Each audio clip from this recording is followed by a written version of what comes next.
प्रश्न 1, दो संख्याओं का मसा 5 और उनका लसा 30 है, तो संख्याओं का गुणनफल निम्नलिखित में कौन होगा?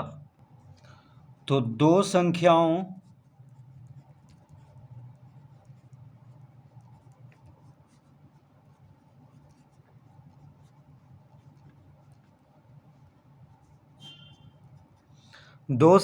का गुणनफल बराबर होता है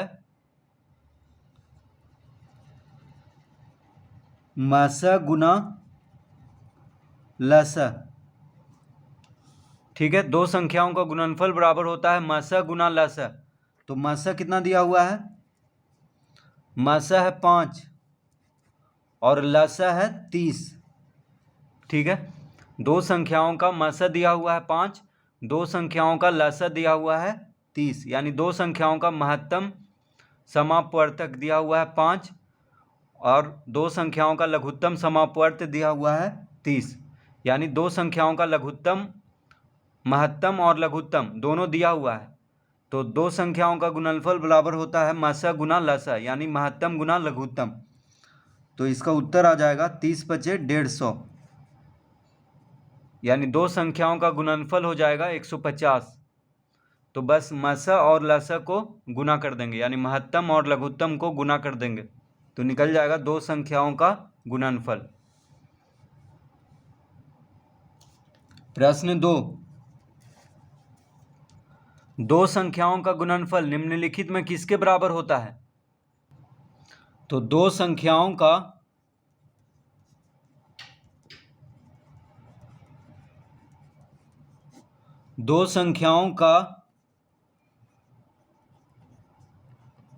गुणनफल बराबर होता है दोनों संख्याओं के लसा और मसा के गुणनफल। बराबर क्या होता है?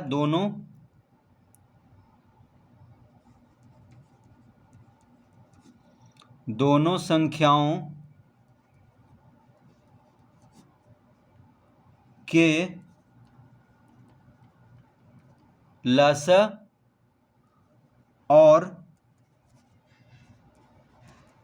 मसा के गुणनफल।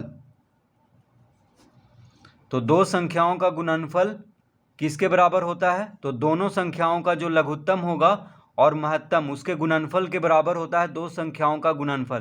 तो इसका उत्तर होगा कि दो संख्याओं का गुणनफल होता है दोनों संख्याओं के लसा और मसा के गुणनफल, यानी दूसरा जो ऑप्शन दिया हुआ है। ठीक है, तो देखिए ये होगा दूसरा, दो संख्याओं का गुणनफल निम्नलिखित में किसके बराबर होता है? तो ये दूसरा ऑप्शन जो दिया हुआ है उसके बराबर होता है दोनों संख्याओं के लसा और मसा के गुणनफल। अब पहला में ये होगा, तीसरा 150 जो लाए हैं। ठीक है, तो पहला में 150 यानी तीसरा ऑप्शन सही होगा, और दूसरा में दोनों संख्याओं के लसा और मसा के गुणनफल यानी दूसरा ऑप्शन जो दिया हुआ है वह सही होगा। प्रश्न 3, दो संख्याओं का मसा 2 है तथा लसा 24 है, यदि एक संख्या 6 हो तो दूसरी संख्या निकालिए। तो देखिए इसका सूत्र होता है पहली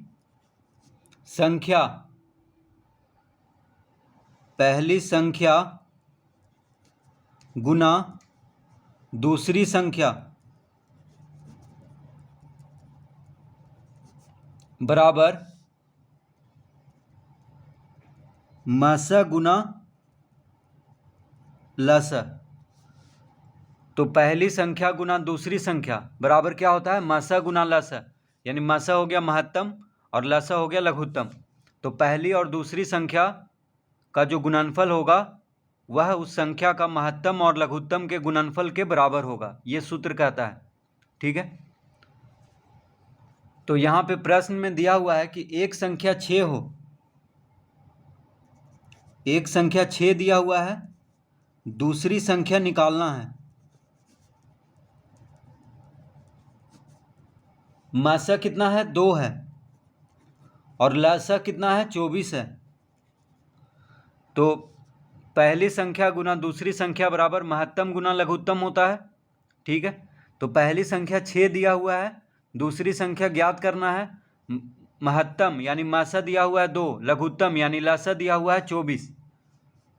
तो लिखेंगे दूसरी संख्या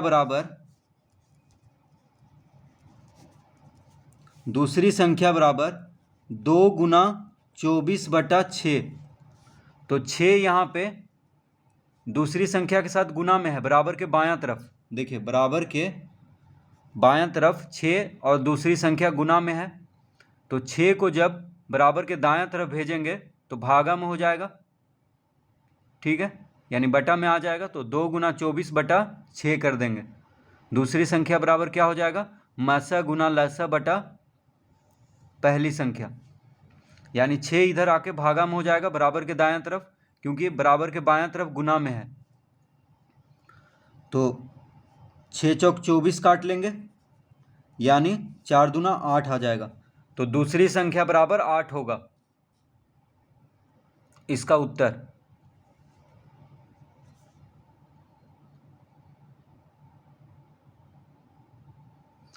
तो 2 संख्याओं का महत्तम और लघुत्तम दिया हुआ था और एक संख्या दिया हुआ था, तो दूसरी संख्या कितना हो जाएगा, 8 हो जाएगा।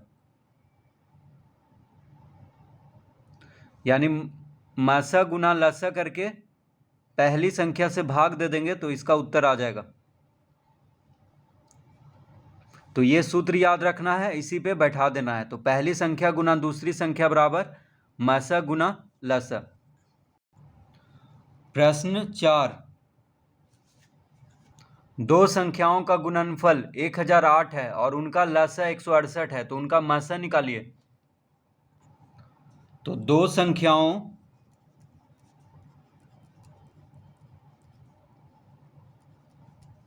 संख्याओं का गुणनफल बराबर होता है मासा गुना लसा। तो 2 संख्याओं का गुणनफल बराबर होता है मासा गुना लसा। तो 2 संख्याओं का गुणनफल कितना है, 1008 है। देखिए 2 संख्याओं का गुणनफल दिया हुआ है 1008, तो 1008 बराबर मासा गुना लसा कितना दिया हुआ है, लघुत्तम है 168। तो 2 संख्याओं का गुणनफल बराबर मासा गुना लसा। तो लसा दिया हुआ है 168, यानी लघुत्तम दिया हुआ है 168। मासा यानी महत्तम निकालना है।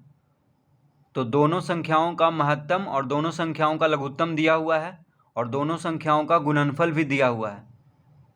तो 2 संख्याओं का गुणनफल बराबर होता है महत्तम गुना लघुत्तम। तो लघुत्तम दिया हुआ है, महत्तम निकालना है। तो यहाँ पे लिखेंगे अतः महत्तम यानी मासा बराबर हो जाएगा 1008/168।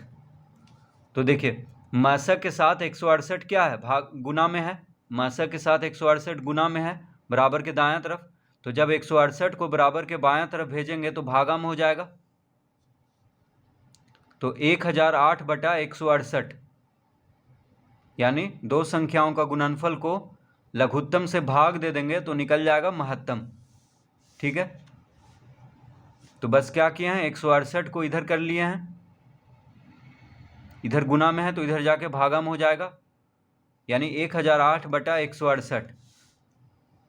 तो अब इसको भाग दे देते हैं। 8 से दोनों कट रहा है, 8 दूना 16, 8 गुना 1 8, 21।